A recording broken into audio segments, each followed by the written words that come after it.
for most people, I would suggest that's it. I enjoyed that last night. Sure, this kid Littler made it something very different to what we expected. Yeah. But that's it. But there is an element of that. But there's also an element of that at Wimbledon every year, isn't there? Every single tennis court gets packed up until the tournament, after the tournament for 2 or 3 weeks, and all of a sudden tennis drops off people's things to do. But what you'll do is you build an underlying interest.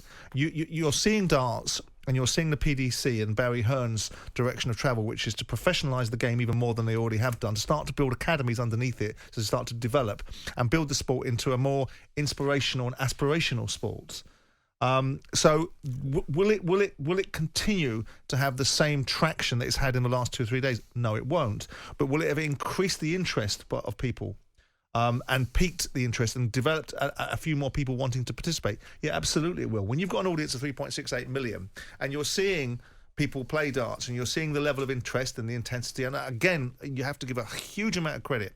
I'm very quick to criticise the Skies of the world because I don't warm to them as a broadcaster, but I do actually understand the value of what they've done to certain aspects of sport. You know, whether they're the peak broadcaster for boxing or whether they've enhanced sports and taken them to another level. You've got the brilliance of the Hearns that put these things together, and no doubt about it, the snooker and the boxing. This is Barry Hearn's, structuring. But you're right about Sky. The way they covered that event last night is unbelievable. Undoubted. You get two guys who are taking turns to throw 3 darts at a darts board. Yeah. And what have they made it into? They've made it into phenomenal viewing. But it's also instantaneous gratification, because I was watching it with Michelle last night, who started not understanding a single thing about it. What was 501? How you got? What was an outshot? Why you couldn't throw 333 to get out on 9 or something ridiculous? And I was beginning to get irritated with it. So by the end of the 5th set, she was basically saying 19, 19, 20 is a poor score. That's crap. Why has he only scored 96?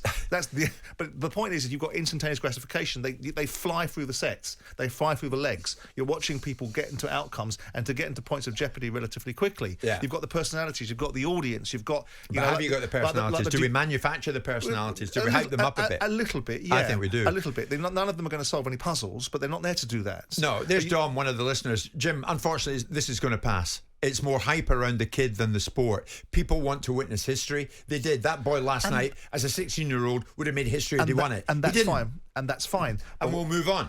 And of course you will. Of course you will, because it's a peripheral sport. It'll always be dominated by other sports. Football will always dominate. Other sports that come along, you know, whether it's rugby and cricket and subsequently tennis, which is seasonal, come along and take people's attention for a period of time. But underneath it, you're building a relationship with the broadcasters. The broadcasters will look at that and go, 3.68 million.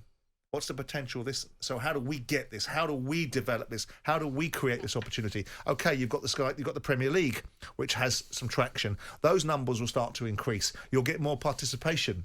And the more you get participation, the more you get awareness. And ultimately, will it ever supersede some of the big sports? No. Will it ever be 3.68 million?